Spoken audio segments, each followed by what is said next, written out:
Let's be very very serious. हमारे पास Samsung Galaxy F56 काफ़ी time से है, हम इसको बहुत अच्छे से टेस्ट कर रहे हैं और आज आपको इसके बारे में बताएंगे, एकदम फेयर ओपिनियन देंगे कि ये स्मार्टफोन अच्छा है, बुरा है, लेना चाहिए, नहीं लेना चाहिए। क्योंकि हमें पता है कि सैमसंग के फ़ोन्स अगर मिड रेंज की बात करें तो ज़्यादा कुछ खास ऑप्शंस रहते नहीं हैं। हाल ही में उन्होंने M56 और ये F56 लॉन्च किया है। एक ही फ़ोन है, बस M और F का यहाँ पर फ़र्क है और यही ऑप्शंस हमें सैमसंग के फ़ोन्स में देखने को मिलता है, हर साल वैसे ही होता है। तो लेट्स सी, देखते हैं कि इनको इस प्राइस पर भी लेना चाहिए, नहीं लेना चाहिए और क्या कुछ है, आज क्लियर करते हैं।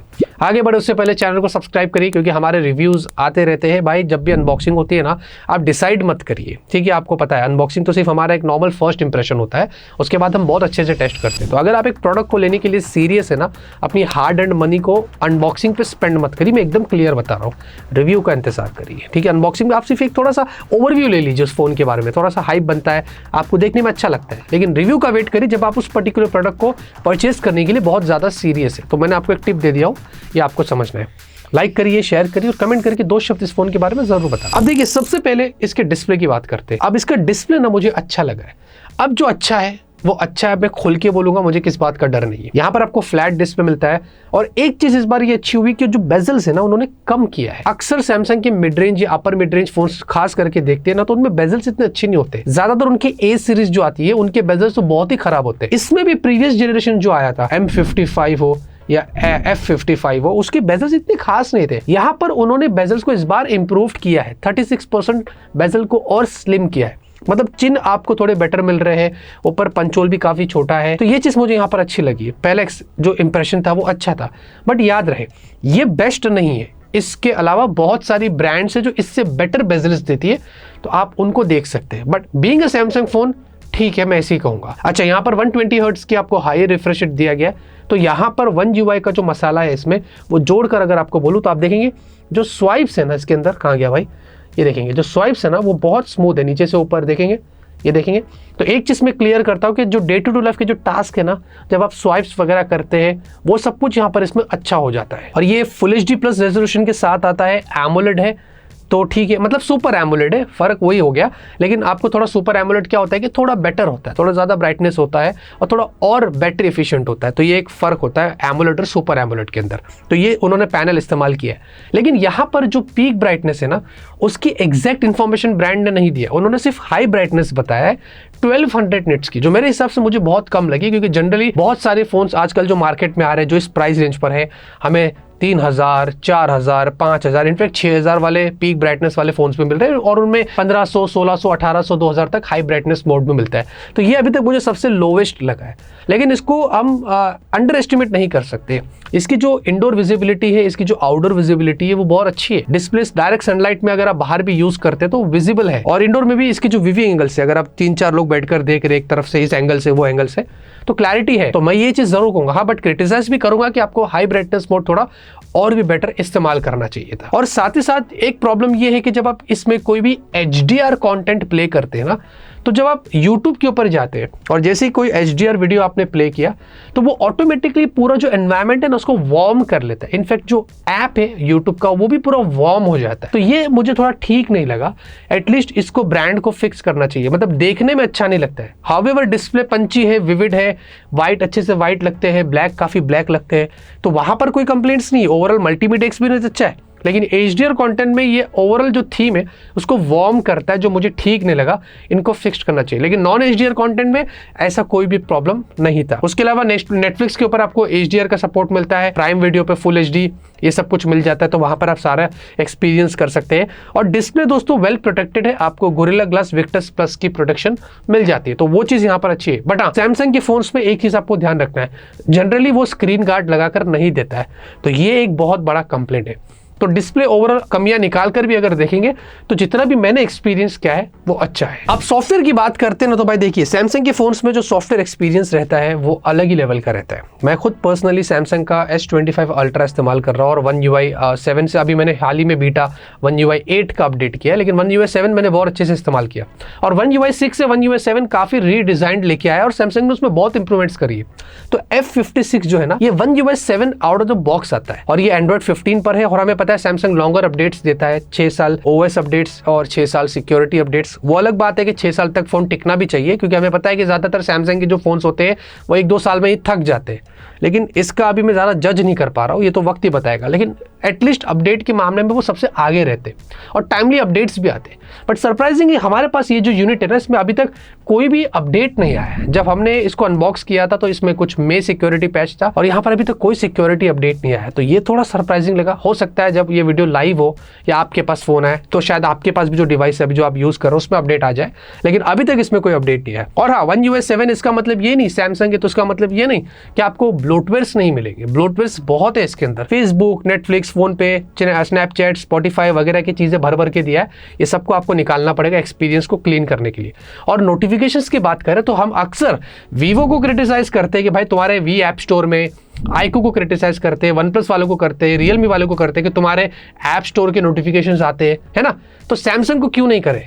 कर सकते हैं, क्योंकि सैमसंग में भी जो उनका गैलेक्सी स्टोर है इसके नोटिफिकेशंस आ जाते हैं जो कंप्लीटली अनॉय करते हैं। ये चीज मैं आपको क्लियर बता रहा हूं और आप देख सकते हैं। फिर इसको भी आपको जाके डिसेबल करना पड़ेगा, क्योंकि अगर आप ये वाला देखेंगे, मेरे पास जो गैलेक्सी स्टोर है और इसके अंदर मुझे एक नोटिफिकेशन आया, तो यहाँ पर साफ नोटिफिकेशन को यहाँ पर मुझे बंद करने का मौका ही नहीं दे रहा है। वो कंप्लीटली ग्रेड आउट है, इसके बारे में कोई बात नहीं करता। मैं आपको साफ बता रहा हूँ, मतलब वो नोटिफिकेशन आपको झेलने ही पड़ेंगे किसी भी तरीके से। यहाँ पर ग्लांस भी मिलता है लॉक स्क्रीन के ऊपर, मतलब 25,000 के ऊपर वाला फोन है और इसमें लॉक स्क्रीन पर आपको अंडशंड चीजें दिखाई देगी जो मुझे नहीं पसंद है और बहुत सारे लोगों को नहीं पसंद है। फिर भी आपको इसको डिसेबल करना पड़ेगा। बाकी स्टॉक डायलर है, कॉल रिकॉर्डिंग वगैरह करना है तो वो सब कुछ आपको मिल जाता है, उसमें कोई प्रॉब्लम नहीं है।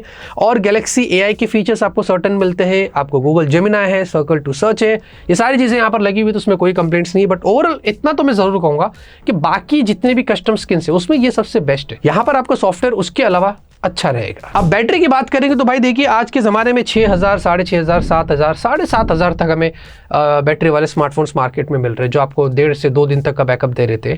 अच्छा यूज़ करने पड़ा। यहाँ पर सैमसंग ने सिर्फ टिपिकल 5000 mAh की बैटरी दी है। सैमसंग उस मामले में सोचा ही नहीं कि मुझे किसी से कम्पीट करना है, वो अपने लेवल पर ही बैठा हुआ है, जैसे कि आईफोन्स वाले करते हैं, एप्पल वाले करते हैं। तो यहाँ पर सिर्फ 5000 mAh की बैटरी दी है और 45 वाट का अडेप्टर, और इसमें बॉक्स में अडेप्टर भी नहीं मिलता है। तो यहाँ पर अगर फॉर एग्जाम्पल फोन की प्राइस 27-28 है और आपके पास घर में कोई थर्ड पार्टी अडेप्टर नहीं है, तो फिर आपको सैमसंग का ओरिजिनल लेना है तो फिर 1000-2000 वहां खर्चे करने पड़ेंगे। तो एग्जैक्ट प्राइस से तो फिर और भी बढ़ जाता है ना प्राइस, तो अपन लो जो इनकी जो प्राइस उसको कैसे कंसीडर करेंगे। तो ये एक प्रॉब्लम रहता है सैमसंग के फोन्स में। इसमें हमने जब चार्ज किया 50% तो कुछ लगभग 42 मिनट्स के आसपास हो गया, और फिर जब हमने 100% चार्ज किया तो 1.5 घंटा लग गया। ठीक है, ये डिपेंड करता है आप किस तरीके से किस एनवायरनमेंट में चार्ज करते हैं, बट हमारे चार्जिंग में थोड़ा सा समय लग गया। तो 1 से 1.5 घंटे के बीच में ये एक नॉर्मल पीरियड है। 5000 mAh और 45 वाट चार्जर जो है इसका नेचर है, इतना वो टाइम लेता है चार्ज करने में। ठीक है, अब अगर बैटरी ड्रेन की बात करें तो हमने पहले पूरा वीडियो प्लेबैक टेस्ट किया इसके अंदर 4K पर, यूट्यूब के ऊपर छोड़कर, और ये लगभग हमने 9 घंटा टेस्ट किया था और 70% ड्रॉप हुआ, जो मुझे इतना खास नहीं लगा क्योंकि इससे बेटर रिजल्ट्स मैंने देखा हो। और ये 5000 mAh है तो इतना होना ही था। और फिर हमने थोड़ा हैवी यूज़ किया, इसमें स्क्रीन ऑन टाइम भी आप देख सकते हैं काफ़ी ज़्यादा है, लेकिन हमने बहुत हैवी यूज़ किया। फ़ोन को बिल्कुल भी स्लीप में नहीं डालते हैं, एकदम बहुत सारे टास्क इसमें छोड़ देते हैं, गेम्स खेलते हैं, वीडियो रिकॉर्डिंग करते हैं, ये वो सब कुछ करते हैं। ये लगभग 10.5 घंटा टेस्ट किया था हमने सुबह से लेकर रात तक, और ये 97% ड्रॉप हुआ, सिर्फ 3% बैटरी रिमेनिंग थी। जनरली अगर ऑन एवरेज बता दो तो आपको एक दिन का बैकअप तो आराम से मिल जाएगा, मिक्स्ड यूज़ अगर आप करते हैं। बहुत हैवी यूज़ करेंगे तो एंड ऑफ द डे आपको चार्ज करना पड़ेगा, और आप सोचे पूरा दिन में गेम ही खेलूं तो ऐसा हो नहीं सकता, फिर दिन में 2 बार तो चार्ज करना ही पड़ेगा। तो बेसिक यूज़ के लिए, नॉर्मल यूज़ के लिए, मिक्स्ड टास्क के लिए एक दिन अगर आपको बैटरी इसमें से निकालनी है तो वो आप कर सकते हैं। कैमरे के लिए दोस्तों इसमें आपको 50 मेगापिक्सल रियर सेंसर है। ऑब्वियसली सैमसंग का आपको सेंसर मिलता है, लेकिन सैमसंग एग्जैक्ट हमें बताता नहीं है कि इसमें कौन सा सेंसर है, बट OIS आपको मिल जाता है। फिर आपको एक अल्ट्रावाइड सेंसर है और फिर एक मैक्रो सेंसर दिया गया है। जो रियर है आप उसमें मैक्स 4K 30 FPS पे वीडियो शूट कर सकते हैं। देखिए बहुत सारे ब्रांड्स हमें 4K 60 FPS देते हैं, मैं मानता हूं, बट यहाँ पर सिर्फ 4K 30 FPS है, और सेल्फी 12 मेगापिक्सल की, और यहाँ पर भी 4K 30 FPS पे आप वीडियो शूट कर सकते हैं। अब पहले स्लो मोशन की यहाँ पर बात करें तो 120 है। हम थोड़ा डाउट में थे कि ये 120 है या 240 है, मुझे 120 लग रहा था, but either of the way आपको इतना स्लो मोशन मिलता है। पहले तो सैमसंग के फोन्स में 960 तक चला जाता था, 480p पे मिलता था, लेकिन वैसे यहाँ पर कुछ नहीं है। तो अच्छे स्लो मोशन वीडियोस अगर आप सोच रहे मैं निकालूंगा इसमें, तो वैसा कुछ नहीं है, बेसिक चीज़ें चीजें हैं जो आपको यहाँ पर देखने को मिल रही है। बाकी फोटोज के अंदर आपको मैक्स 10 टाइम जूम मिलता है और वीडियो में आपको मैक्स 10 टाइम जूम मिलता है। अब जूम फोटोज मुझे डे के अच्छे लगे हैं, मतलब 10x है और ठीक है, वैसे टेलीफोटो तो है नहीं बट स्टिल डिजिटली जो उन्होंने बाय डिफॉल्ट दिया है दिन में अच्छे निकाल लेता है, थोड़ा शार्पनेस वगैरह में कोई प्रॉब्लम नहीं, सही है, बट नाइट में अच्छे नहीं आते, नाइट में बहुत स्ट्रगल करता है, तो मैं नाइट में आपको बिल्कुल भी रेकमेंड नहीं करूंगा। वैसे अगर पिक्चर क्वालिटी की बात करें तो पहले अगर डे की बात करें तो देखिए अच्छे फोटोज है, मुझे अच्छे लगे, डे के अंदर काफ़ी अच्छे से काम करता है, कॉन्ट्रास्ट अच्छा है, स्किन टोन अच्छा है, ओवर सैचुरेटेड नहीं है, थोड़ा सा विविड रहता है लेकिन देखने को अच्छा लगता है, और स्काई वगैरह काफ़ी अच्छे से मेंटेन किया है। और अगर 50 मेगापिक्सल के शार्पनेस की भी बात करें, फोटो नॉर्मल क्लिक करके भी जूम करते हैं तो जो चीज़ लिखी हुई है वो आपको यहाँ पर दिखाई देती है। और अगर सेल्फी की बात करें तो सेल्फी भी अच्छी है, शार्प है, मुझे सही लगा है, सेल्फी में भी ज़्यादा कोई डे में कंप्लेंट्स नहीं है। और वीडियो देखते हैं डे में तो बहुत अच्छा है, रियर में काफ़ी अच्छा काम किया गया, फ्लिकरिंग ज़्यादा नहीं, मैं काफ़ी सारे फोन्स में फ्लिकरिंग देखता हूँ लेकिन इधर मुझे बिल्कुल भी फ्लिकरिंग नहीं दिखी। और सेल्फी वीडियो देखते डे में तो ये भी अच्छा है, काफ़ी अच्छे से काम किया गया। नाइट की बात करें तो थोड़े कंप्लेंट्स है नाइट में, जैसे कि ह्यूमन पोर्ट्रेट में क्या होता है कि थोड़ा सा वार्म यहाँ पर रहता है फोटोज, वो एनवायरमेंट की जो लाइट होती है वहाँ पर जो स्ट्रीट लाइट्स होती है उसको अडेप्ट कर लेता है। काफ़ी सारे फोन्स क्या करती है, ऑप्टिमाइज करती है, बट यहाँ पर सैमसंग थोड़ा सा मार खा गया, वो फोटोज वार्म ले देता है। यहाँ पर फ्लैर्स देखते तो फ्लैर्स भी मुझे इतने खास नहीं लगे, ऑप्टिमाइजेशन की जरूरत है यहाँ पर। और साथ ही साथ अगर स्काई देखते, नाइट में फोटोज ले लिया आपने स्काई का या बिल्डिंग के साथ ले लिया तो घोस्टिंग दिखाई देती है, तो ये भी एक कंप्लेंट्स यहाँ पर है। और नाइट सेल्फी की बात करें तो सेल्फी अच्छी है, लेकिन जैसे ही आप लो लाइट में चले जाते हैं ये फोन सेल्फी में क्या करता है, कैप्चर करने के टाइम पे थोड़ा स्ट्रगल करता है। पिक्चर क्वालिटी अच्छी है, ब्राइटनेस अच्छी है, लेकिन शार्पनेस के टाइम पे थोड़ा स्ट्रगल करता है। तो फोटो जब आप क्लिक करने जाएंगे ना तो वो हल्का सा शेक हो जाता है, किसी भी एंगल में लो, कैसे भी लो, अगर आप कितना स्टेबल रख के भी क्यों ना ले लो वो फोटो ब्लरी आता है। नाइट के अंदर स्पेसिफिकली मैं बोल रहा हूँ, तो ये मैंने देखा था। बाकी नाइट रियर वीडियो मुझे अच्छा लगा है, ब्राइट है, डार्क एनवायरमेंट में भी ये काफी अच्छे से ब्राइट वीडियोस ले लेता है, जनरली सैमसंग की फोन्स की ये खूबी होती है। और सेल्फी भी नाइट की यहाँ पर अच्छी निकल कर आई है, तो उसमें भी कोई कंप्लेंट नहीं अगर वीडियो की यहाँ पर बात करता। तो जो रियर वीडियो है, सेल्फी वीडियो है नाइट में, वो अच्छे से यहाँ पर काम कर रहा है। तो ओवरऑल दोस्तों मैं यही कहूंगा कि डे में आप यहाँ पर इस फोन से अच्छे फोटोज ले सकते हैं, नाइट में उनको थोड़े अपडेट्स पुश करके फोन में जो फोटोज आए हैं उसको कुछ सिनेरियोस में फिक्स्ड कर सकते हैं। बाकी गूगल ड्राइव की लिंक फिर भी मैंने डिस्क्रिप्शन में दे दिया है। परफॉर्मेंस की बात करते हैं, सबसे बड़ा कंट्रोवर्सी जो सैमसंग के फोन्स में रहता है वो इनके एक्सिनोस चिपसेट्स को लेकर रहता है। I don't know why Samsung को कौन स्टॉप कर रहा है डायमेंसिटी या स्नैपड्रैगन के चिपसेट्स यूज करने के लिए। सैमसंग कंपटीशन के बारे में सोचता ही नहीं है। हमें पता है Poco, iQOO, Motorola, Realme, Redmi ये आपस में लड़ते हैं, ये कंपटीशन के बारे में सोचते हैं कि कौन सबसे बेटर हो सकता है। सैमसंग ऐसा नहीं सोचता है, इसीलिए सैमसंग क्या करता है, अपने खुद के इन हाउस चिपसेट्स का इस्तेमाल करता है, उनको फर्क नहीं है। तो यहाँ पर इसमें है एक्सिनोस का 1480, ये 4 nm पर मिलती है। चलो बैटरी एफिशिएंसी आपको यहाँ पर अच्छी मिलती है, लेकिन यहाँ पर ये जो चिपसेट है ना, इसमें कुछ चीजें ऐसी है जो मुझे यहाँ पर अच्छी भी लगी है और बुरी भी लगी है। अब आप सोच रहे हैं अच्छी भी लगी है, तो हाँ अच्छी लगी वो आपको बताएंगे, लेकिन जो चीज़ है कि ये 2.75 गीगाहर्ट्ज पर आपको मैक्स क्लॉक मिलता है। अब जो चिपसेट है वो कॉर्टेक्स A78 वाले कोर्स है, तो काफ़ी पुराने कोर्स यहाँ पर लगे हुए हैं। ये ठीक ठाक है, मतलब 15,000 की रेंज में भी हमने ये कोर्स देखा है, तो इतना खास यहाँ पर आपको इसमें कोर्स देखने को नहीं मिलते। और जो एंटूटूस कोर्स है वो भी अराउंड 7 लाख के आसपास आते हैं, ये एवरेज है। 25-26 हज़ार के ऊपर अगर आपके फ़ोन की प्राइस हो तो हमने मिलियंस में स्कोर्स देखा है, 1.4, 1.5, 1.7 तक भी देखा है हमने, तो ये एवरेज स्कोर है। इससे पहली चीज़ में यही पता चल जाता है कि भाई ये कोई परफॉर्मेंस सेंट्रिक फ़ोन नहीं है, ये एकदम नॉर्मल टास्क करने के लिए उन्होंने फ़ोन बना दिया है, ये चीज़ पहली है। और वहाँ पर जब हमने हीट किया तो अराउंड 45 डिग्री सेल्सियस हुआ था, तो हीट होता है, ऐसा नहीं कि नहीं होता है, होता है, लेकिन इतना ज्यादा नहीं होता है। सीपीयू थ्रॉटल किया, 70% के आसपास यहाँ पर स्कोर आया, वो भी मुझे ठीक लगा। इससे बेटर स्कोर्स मैंने देखे, मतलब थ्रॉटलिंग रहते हैं इस फोन में, और इसमें भी 46 डिग्री सेल्सियस अराउंड हीट हुआ था। गीक बेंच के स्कोर्स तो काफी एवरेज थे, और 3D मार्क हमने किया, स्टेबिलिटी तो अच्छी है यहाँ पर, कोई कंप्लेंट्स नहीं है, लेकिन जो हीट है यहाँ पर वो अराउंड 46 से 47 डिग्री चला जाता है। इससे ये पता चलता है कि भाई ये चिपसेट भी हीट होती है, और ऐसा नहीं कि सिर्फ यही हीट होती है, हमने डायमेंसिटी के भी और स्नैपड्रैगन के चिपसेट्स भी देखे जो बहुत हीट होता है, लेकिन ये भी है जो हीट होता है। अच्छा मुझे ये लगा जो आपने बोला ना, मैंने आपको बोला था अच्छा भी है, तो आप सोच रहे थे कि अच्छा क्या है, तो अच्छा ये है कि 50 डिग्री के ऊपर नहीं गया, ये अच्छा है, एकदम बहुत ज्यादा ओवरहीट नहीं हुआ, बट सर्टेन टाइम में ये 45 डिग्री 47 डिग्री के बीच में रहता है अगर आप इस पर ज्यादा स्ट्रेस डालते हैं। अब उसके अलावा अगर रैम स्टोरेज सपोर्ट की बात करो तो एक चीज में सैमसंग देव मानुस है, आजकल LPDDR 4x UFS 2.2 दे रहे, तो इसमें उन्होंने LPDDR 5x और UFS 3.1 दिया है। तो थोड़ा सा कॉम्बिनेशन बेटर हो जाता है यहाँ पर। और इसके अगर यूएफएस स्कोर की बात करें तो मुझे इतने खास नहीं लगे, क्योंकि जो यूएफएस 3.1 है इसके स्कोर्स मैंने 80-90,000 1 लाख तक भी देखा है। तो यहाँ पर स्कोर्स एवरेज थे, मतलब अराउंड 60,000 61,000 के आसपास थे।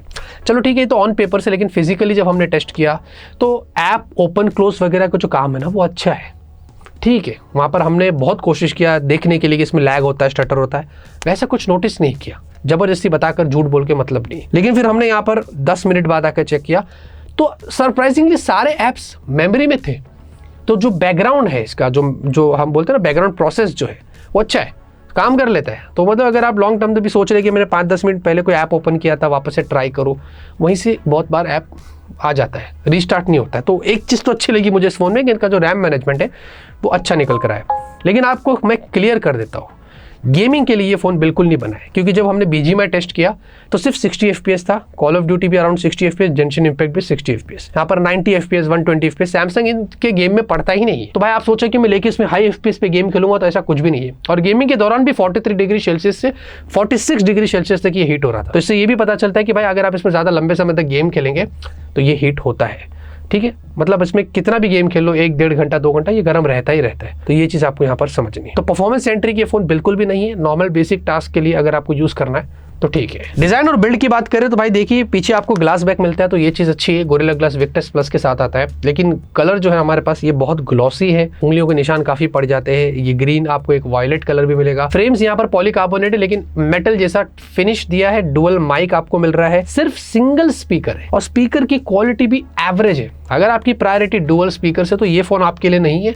और ये बहुत बड़ा कंस्ट्रक्टिव फीडबैक है सैमसंग को कि भाई आगे चल के ऐसा मत करना, वरना जस्टिफाई करना बड़ा मुश्किल हो जाता है। तो ये स्पीकर इसमें बिल्कुल भी अच्छा नहीं है प्राइस के हिसाब से। और यहाँ पर आपको उसके अलावा डुअल सिम है, नैनो सिम, मतलब 2 सिम लगा सकते हैं। ई सिम के बारे में वैसे सैमसंग ने हमें कुछ बताया नहीं। और बाकी अंडर डिस्प्ले फिंगरप्रिंट स्कैनर है, ये ऑप्टिकल है, ऑप्टिकली मिलेगा। और USB जो पोर्ट है ये भी आपको USB 2 वाला मिलता है। बट एक चीज़ जो सबसे बड़ी सरप्राइजिंग वाली बात है कि इसमें कोई IP रेटिंग्स नहीं है। जनरली आप उनकी वेबसाइट पे चले जाइए, इधर उधर रिसर्च कर लीजिए, कहीं पर भी आपको IP रेटिंग्स की बात देखने को मिलेगी ही नहीं। तो IP रेटिंग्स यहाँ पर आपको इस फ़ोन में मिलता ही नहीं है। बट हाँ, इसका जो इन हैंड फील है वो अच्छा है, 180 ग्राम से 7.2 mm की थिकनेस पर है। तो वो सब चीज़ यहाँ पर आपको अच्छी देखने को मिलेगी। बाकी आपको 5G के लिए इसमें 8 5G बैंड्स है, काफ़ी मिनिमलिस्टिक है but somewhat main stream 5G bands इसमें कवर्ड है। और इसमें जनरली हमने नेटवर्क के लिए एयरटेल जियो सिम कार्ड लगाया, सब चलता है। SA NSA सारे बैंड सपोर्टेड है। कॉल क्वालिटी अच्छा है, नेटवर्क में थोड़ा ड्रॉप्स रहते हैं, तो ये डिपेंड करता है। बट इसीलिए मैं इस पर ज़्यादा फोकस नहीं करता। ये यूज़र टू यूज़र पे डिपेंड करता है, किसी को ज़्यादा दिखाएगा, किसी को कम दिखाएगा। बाकी उसके अलावा आपको Wi-Fi 6 यहाँ पर मिलता है, ब्लूटूथ 5.3 है, NFC है, वाइड 1 L1 कैमरा 2 API और जितने भी जो सेंसर्स है वो सारे सेंसर्स मिल जाते हैं। अब जाते जाते दोस्तों बात करते हैं प्राइस की। तो 8,128, 8,256, 8,128, 27,999, 8,256, 30,999 विदाउट ऑफर प्राइस बता रहा हूँ। बिल्कुल भी प्राइस एक्सेप्टेबल नहीं है। मैं आपको क्लियर करता हूँ, जो सैमसंग यूजर्स है ना उनके पास कोई ऑप्शंस नहीं रहते मेरी तरह। मैं भी सैमसंग यूज़र हूँ, ठीक है। मुझे सैमसंग की फ्लैगशिप्स मैं यूज़ कर लिया, मुझे वो पसंद आ गए।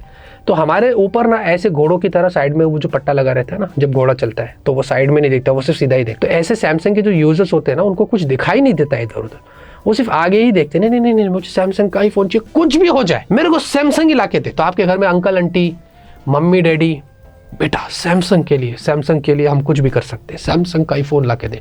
25-30 हज़ार की बजट है, कुछ नहीं दिखाई दे रहा है, पट्टी लगी हुई है। अगर इधर देखा, अरे तो पोको है, अरे मोटोरोला है, अरे आइको है, अरे रियलमी, अरे ये है ना। तो फिर तो बहुत ऑप्शंस है। सैमसंग मिनिमलिस्टिक फ़ोन्स बनवाता है, उनके ब्रांड, उनकी आफ्टर सेल सर्विस, इन चीज़ों को उस पर ज़्यादा ध्यान देते हैं लोग, वही ज़्यादा पसंद करते हैं। तो उसके हिसाब से मैंने आपको ये फ़ोन बताया। बाकी उसके अलावा आपको बहुत ऑप्शंस मिलते हैं मार्केट में जो इस प्राइस पे इससे ज़्यादा वैल्यू देते हैं।